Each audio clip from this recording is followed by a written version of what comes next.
Hey everyone, it's Mathy Kirner back with you again.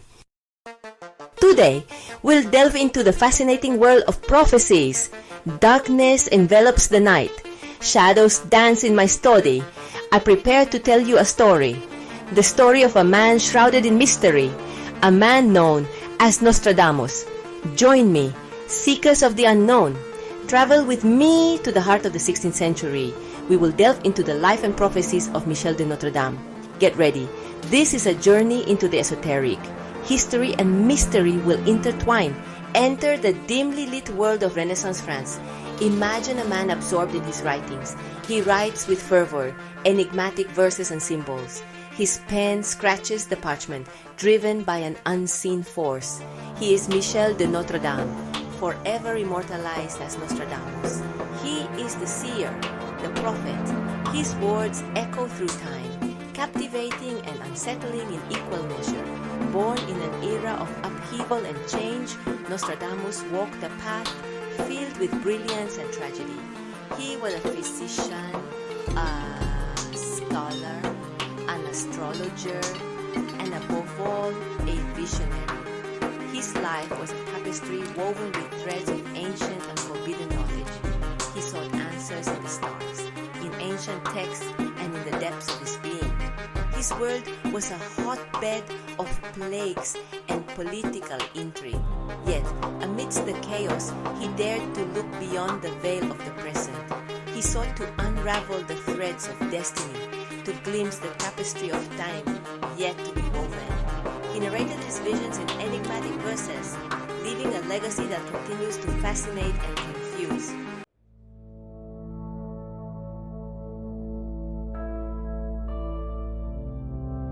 Nostradamus was born in 1543.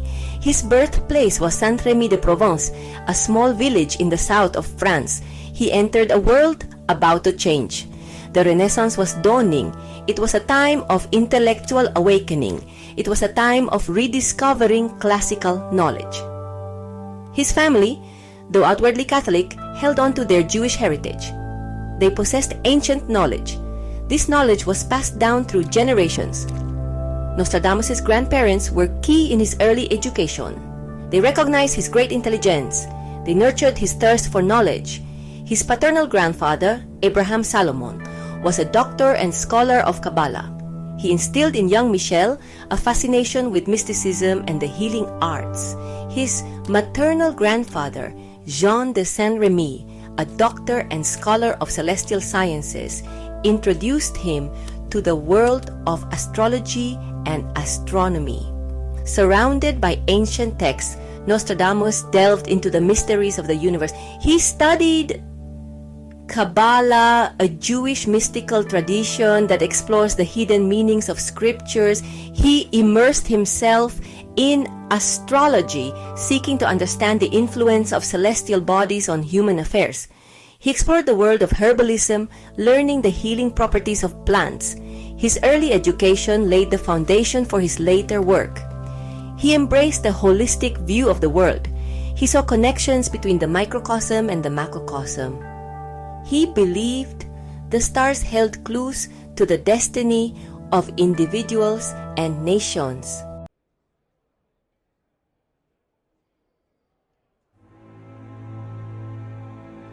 Nostradamus' life was marked by triumph and tragedy. He gained recognition for his skills as a doctor, especially during the devastating outbreaks of the plague. He developed innovative treatments. He challenged conventional medical practices. He experienced a deep personal loss. He lost his wife and children to the plague. The experience left a lasting mark on him. It deepened his empathy for suffering. It fueled his desire to understand the forces that shape human destiny. His fame spread. It attracted the attention of the powerful. Catherine de' Medici, the Queen of France, sought his advice. She was intrigued by his prophecies. She feared for the future of her family and her kingdom. Nostradamus' prophecies were shrouded in mystery. He wrote in cryptic verses. He used metaphors and allegories. His writings were open to interpretation. They sparked debate and speculation. Centuries after his death, Nostradamus remains an enigma. His prophecies continue to fascinate and provoke. Some dismiss him as a charlatan. Others see him as a true visionary. His words resonate through time, a testament to the enduring human fascination with the unknown.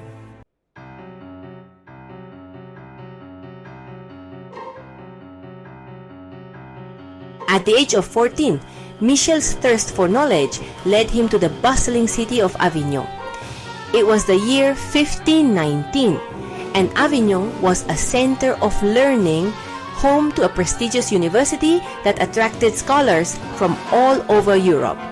The city, still steeped in the legacy of its time as the papal seat, vibrated with intellectual and religious fervor. Michel excelled in his studies, immersing himself in classical literature, philosophy, and medicine. He devoured the works of Hippocrates, Galen, and Avicenna, absorbing the medical knowledge of ancient Greece, Rome, and the Arab world. His teachers, recognizing his sharp mind and insatiable curiosity, encouraged him to delve deeper into the complexities of the human body and the healing arts. However, Michel's interest extended far beyond the traditional curriculum. He sought out scholars who could teach him about the natural world, about the properties of plants and mineral, about that hidden no, at that killing sas kosen sinina nois xaka shikinskyon sa tams bisyukwa atos ta wow iwa aisin tuwai ipuao ka studied the physical and the spiritual. He attended lectures on mathematics, astronomy, and astrology, seeking to unravel the mysteries of the cosmos. Avignon's vibrant intellectual atmosphere nurtured Michel's blossoming mind, providing him with a solid foundation in both the traditional and the esoteric. He engaged in lively debates with his fellow students, challenging conventional thinking and seeking knowledge from every available source.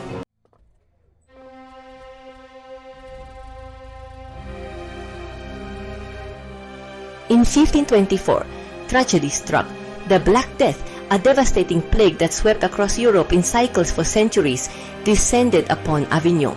The university closed its doors, forcing students to flee for their lives as the city became a scene of unimaginable suffering. Michel, forced to abandon his studies, witnessed the horrors of the plague firsthand. He saw how quickly the plague could take lives, leaving behind a trail of grief and despair.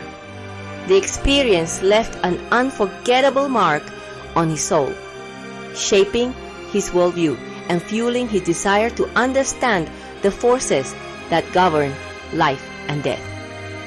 Determined to fight the scourge, Michel spent the following years traveling throughout France, working as an apothecary and searching for traditional remedies for the plague. He delved into the study of medicinal herbs, learning to identify and prepare plants with healing properties. He experimented with different mixtures of ingredients, desperately searching for a cure for the relentless disease. His travels brought him face to face with the devastating impact of the plague on communities large and small. He witnessed the collapse of social order, the fear that gripped people's hearts, and the desperate measures taken to protect themselves from the invisible killer.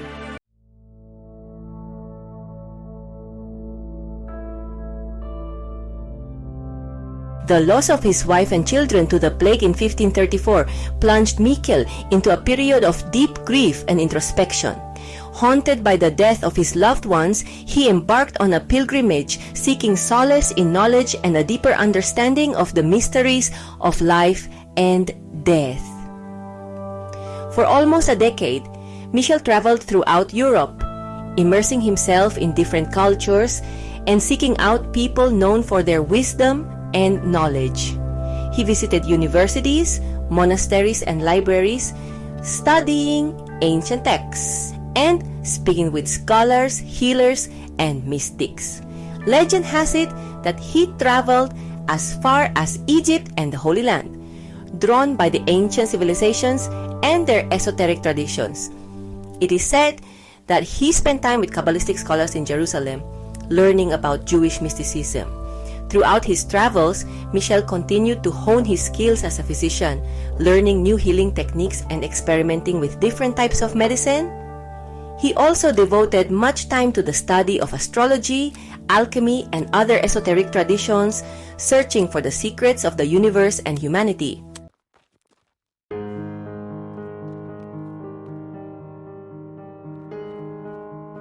In the late 1530s, Michel, now in his 30s, returned to his native Provence.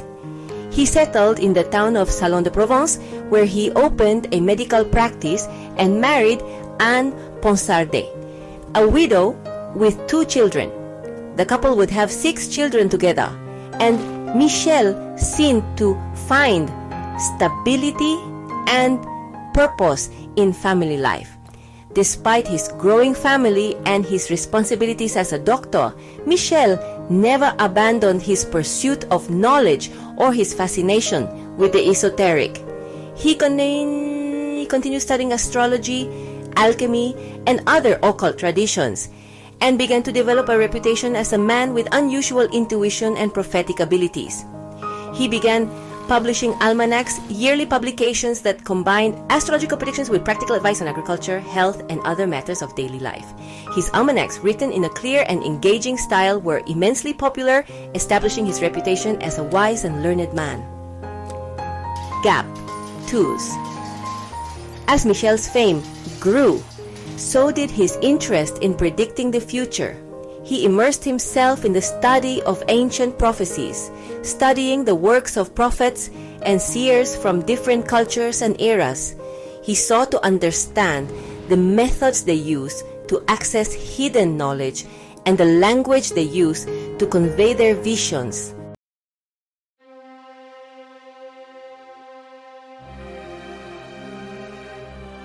Michel de Nostradamus, the young scholar who had immersed himself in the world of ancient knowledge, now faced the harsh realities of life in the 16th century. The Black Death, a plague that had tormented Europe for centuries, was once again rearing its ugly head. It was no longer confined to the dusty pages of ancient texts. The plague was a real nightmare stalking the streets of Avignon and the surrounding areas. Forced to leave the confines of academia, Michel found himself transformed into a healer. The world around him was a scene of suffering. Devastated villages, destroyed families, and the stench of death filled the air. The plague, an invisible enemy, made no distinctions. It's such a harbinger of a painful death. Driven by a deep compassion and armed with his knowledge of herbal remedies, Michel traveled from village to village, offering his services as a physician. He witnessed firsthand the devastation caused by the plague, the despair in the eyes of the sick, the desperate pleas of their families, and the grim efficiency with which bodies were disposed of, consumed in pyres that burned day and night. In those early years of medical practice, Michel realized the limitations of traditional remedies. Bloodletting, purges, and the use of leeches, which were the accepted medical practices of the time, often proved ineffective against the relentless advance of the plague. He realized that to combat such a formidable foe, he would have to challenge conventional wisdom and seek new methods of healing.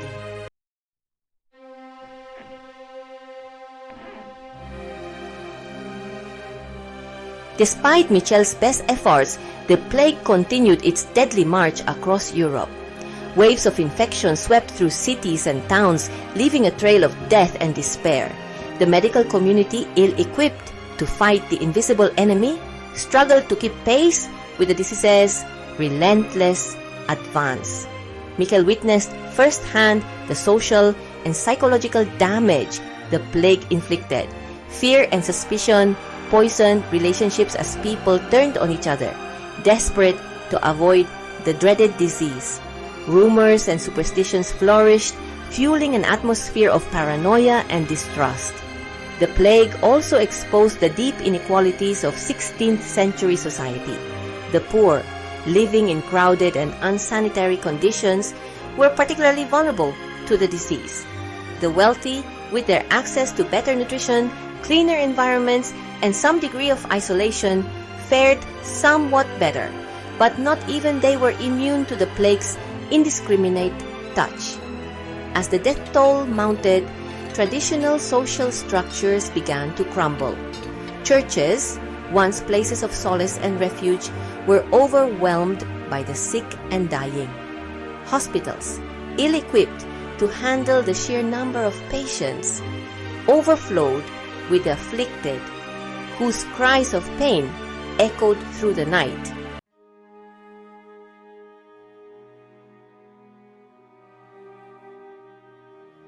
Michel's life was marked by the devastating touch of the plague. In 1531, he married and welcomed 2 children. But in 1534, the plague struck, taking his wife and children. The loss shattered his world, plunging him into despair. He questioned his fate and sought comfort in his studies. The pain of their absence was a constant ache. He decided to dedicate his life to fighting the disease.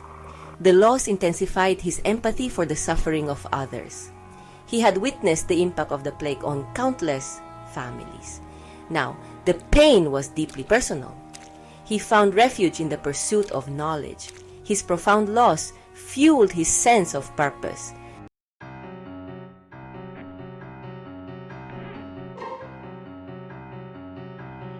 The plague years lit a spark inside Michel.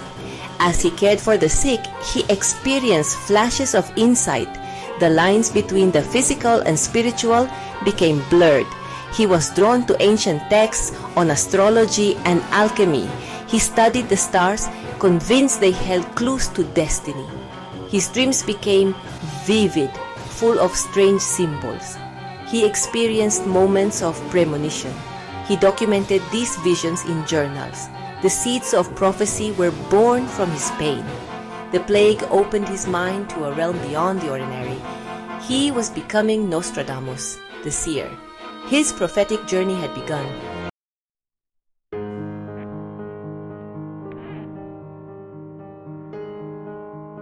The plague years left a permanent mark on Nostradamus. He saw with his own eyes how fragile life is and how quickly death arrives. He looked to the heavens, searching for answers.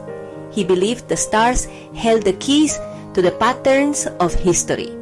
Nostradamus dove headfirst into the world of astrology. He saw the cosmos as a giant clock. The celestial bodies influenced the destiny of people. He tried to decipher what the stars were saying. His goal was to be able to predict the future.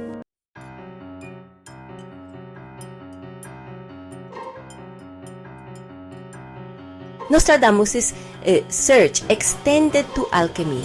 He wasn't looking for gold, but for spiritual transformation. Alchemy held the key to the mysteries of life. He saw it as a journey of self-discovery. In his laboratory, he experimented with substances. He believed in understanding the hidden properties of matter. His alchemical activities were deeply spiritual. Alchemy was a path to enlightenment.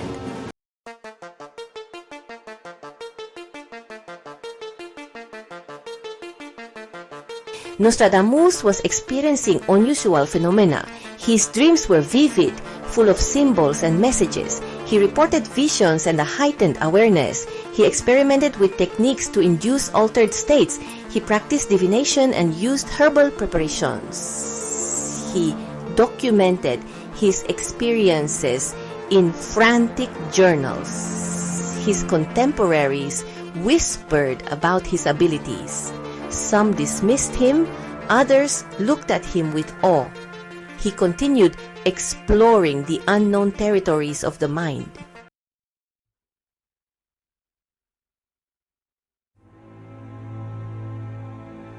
Nostradamus felt the need to record his visions. He wrote in verse, often cryptic and puzzling. His language was poetic and mysterious. He arranged his prophecies into quatrains. His first collection, published in 1555, caused a sensation. People sought copies to decipher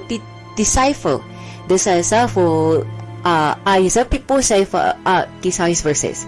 His work offered guidance in turbulent times. Nostradamus' prophecies captivated all social classes.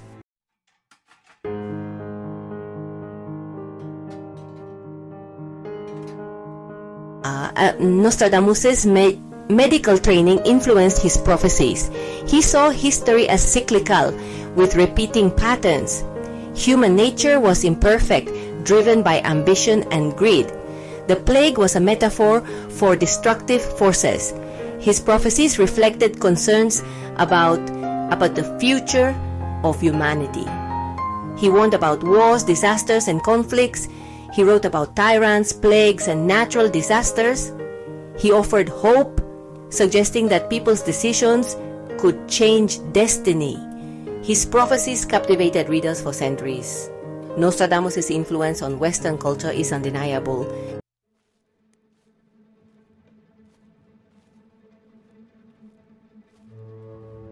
News of Nostradamus' prophecies reached French society.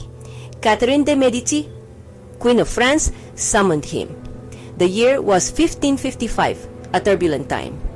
King Francis II had little control over power. Catherine sought any advantage for her son's reign. Nostradamus answered the queen's call.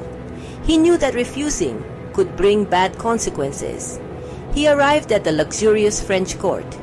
He was brought before Catherine. She had questions that could decide his fate. The queen wanted to hear what Nostradamus had to say. His presence at court became very important.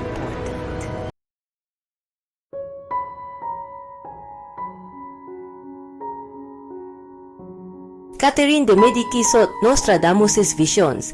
She asked him about her son's health and the religious conflicts. Nostradamus responded with puzzling language. He spoke of celestial alignments and planetary influences. Catherine was drawn to his mysterious pronouncements. She appointed him her personal physician and astrologer. He gained access to the innermost circles of the French court. His advice was sought on matters of state. His prophecies were analyzed and debated. Nostradamus' presence became a regular occurrence at court.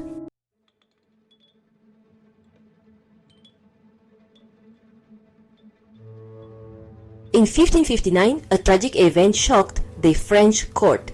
King Henry II took part in a jousting tournament. It is said that Nostradamus had warned about an accident. His warnings were ignored. The tournament continued, the crowd excited. Disaster struck when King Henry was injured. A splinter from a lance pierced his eye. The crowd gasped as they saw the king collapse on his horse. He was carried off the field, mortally wounded. Despite all efforts, King Henry II died from his injuries. His death fulfilled Nostradamus' prediction. This event strengthened Nostradamus' reputation. Some said it was a coincidence. Many saw it as proof of his prophetic abilities. Nostradamus' fame as a seer was solidified.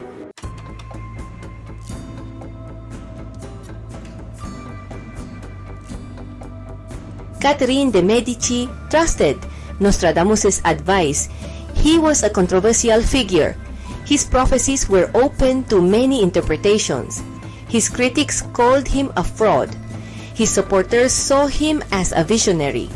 Nostradamus continued to publish his prophecies. His writings were examined and debated. Nostradamus' influence persisted.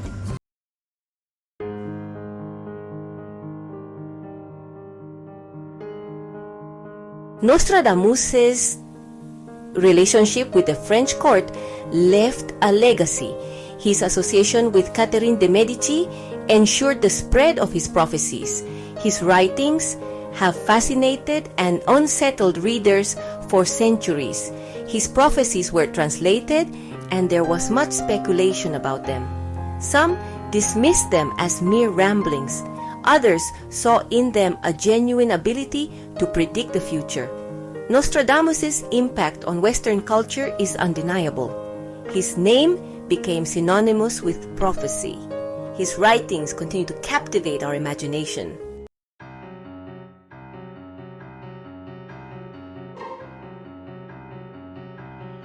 Deciphering Nostradamus' prophecies is like solving a complicated puzzle, one where the pieces are scattered throughout time and shrouded in a veil of symbolism and allegory. His writings, composed in a mix of French, Latin, and Provençal, are full of metaphors, historical allusions, and astrological references, making them notoriously open to interpretation.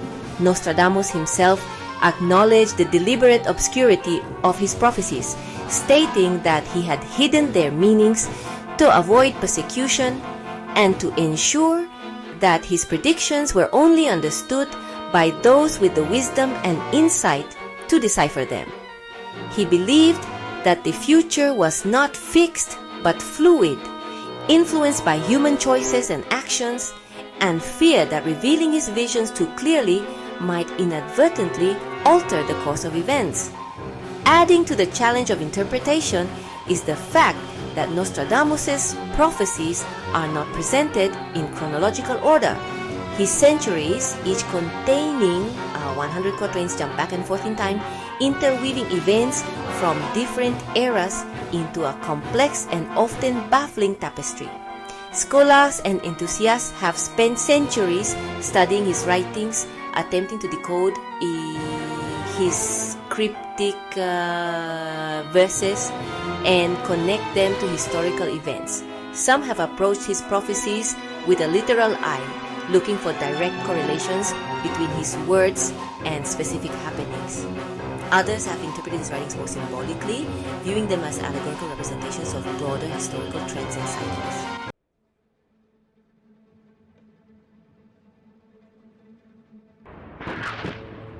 One of the most talked about examples of Nostradamus' supposed accuracy is his prediction of the French Revolution, a time of big social and political unrest that took over France in the late 1700s. Many of his quatrains, especially those in Century 9, have been seen as warnings of the violence, chaos, and rise of a powerful, mean leader during the revolution. Century 9, Quatrain 49 says, "From the enslaved people, songs, chants, and demands, while princes and lords are held captive in prisons, these will be taken as oracles by the senseless fools." This quatrain, with its talk of enslaved people rising up against their princes and lords, has been seen as a clear prediction of the overthrow of the monarchy and aristocracy during the French Revolution. The line about princes and lords held captive in prisons seems to predict the jailing and execution of Louis XVI and Marie Antoinette. Century 9, Quatrain 81, adds even more to this interpretation. At night, the last one killed at the hands of a blonde, the king betrayed by the one who quit, they will meet in Reims and London, in peace, the Celtic kingdom united with the strong. This quatrain, with its mention of a betrayed king and the last one killed, has been understood as talking about the execution of Louis XVI, the last Bourbon king of France. The reference to has been seen as a possible hint at Napoleon Bonaparte, who would later rise to power after the revolution.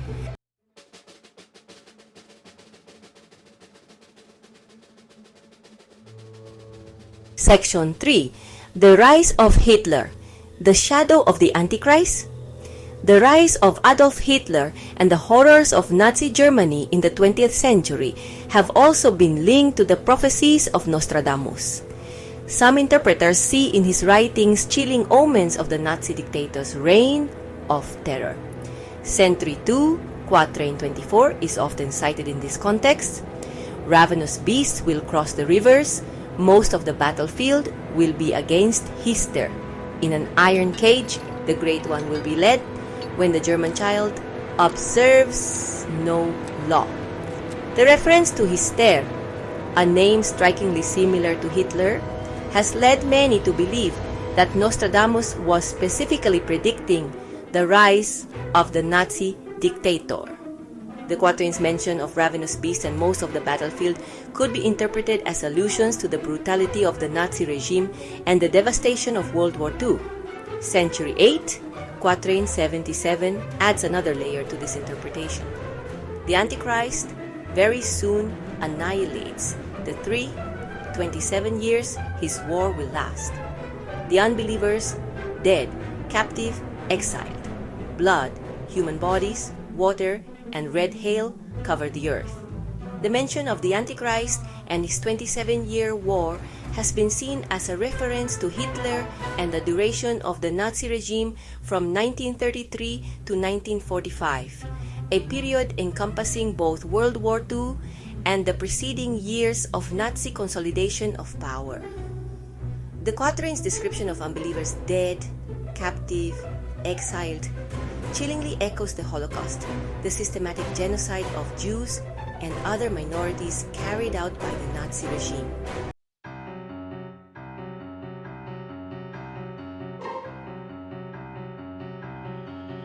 Section 4. The Enigma of Century 10, Quatrain 72. Among Nostradamus' most puzzling prophecies is Century 10, Quatrain 72, a verse that has sparked countless debates and speculations among scholars and enthusiasts for centuries. The year 1999, 7th month. From the sky will come a great king of terror. He will revive the great king of Angoulême. Before and after Mars, he will reign happily. In English, the quatrain translates like this. The year 1999, 7th month. From the sky will come a great king of terror. He will revive the great king of Angoulême. Before and after Mars, he will reign happily. This quatrain, with its specific mention of the year 1999, caused a lot of excitement and anxiety as the millennium approached. Some interpreted it as a prediction of a global catastrophe, maybe a nuclear war or a catastrophic asteroid impact. Others saw it as a more symbolic prophecy, predicting a time of great unrest and change.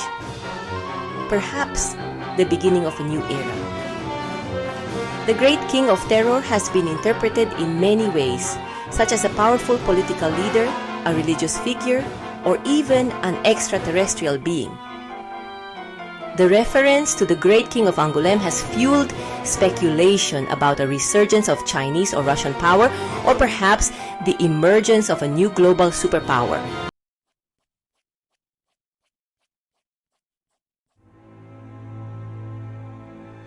Beyond the veil of time, the enduring legacy of Nostradamus.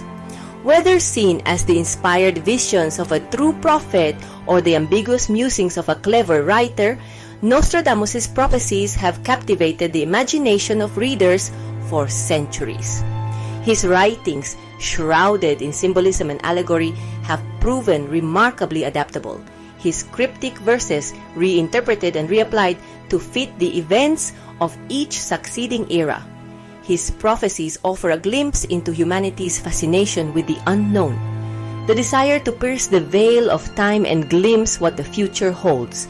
They speak to our anxieties about the future, our hopes for a better tomorrow, and our fears of the forces that threaten to unravel the fabric of civilization. Nostradamus' legacy is a testament to the enduring power of prophecy, the allure of the enigmatic, and the human need to make sense of a world often characterized by uncertainty and change. His writings, whether viewed as his inspired visions or ingenious inventions, continue to resonate in the present, a reminder that the past, present, and future are inextricably intertwined, woven together in the grand tapestry of time.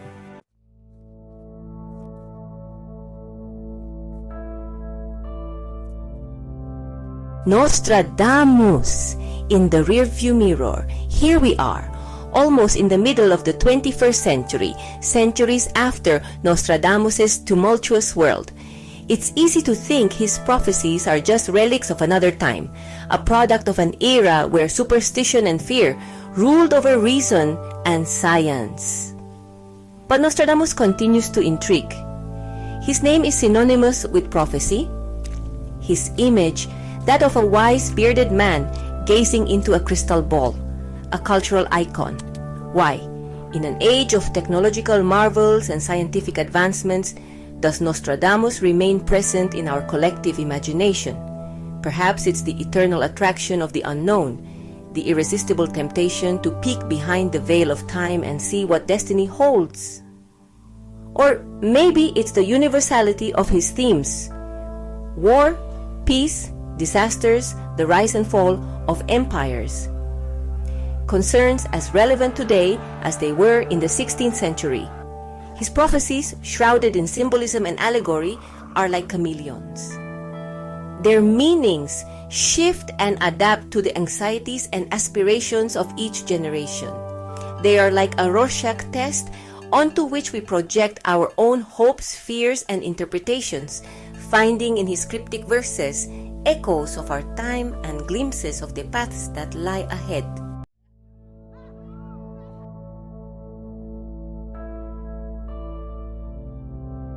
Nostradamus, a mirror to our anxieties.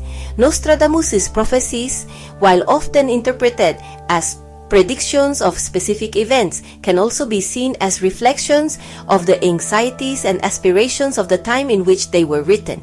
The 16th century was an era of profound change and upheaval, a time when the old order was crumbling and the future seemed full of uncertainty. The Protestant Reformation was challenging the authority of the Catholic Church, causing religious wars and social unrest. The printing press, a recent invention, spread new ideas and challenged traditional ways of thinking. The discovery of the New World expanded Europe's geographical horizons, bringing with it both opportunities and anxieties about the unknown. Nostradamus' prophecies, with their warnings of wars, plagues, natural disasters, and the rise and fall of empires, resonated with the anxieties of his time. They provided a language to express the fears and uncertainties of a world in transition, a world grappling with the challenges of religious conflict, political turmoil, and social change.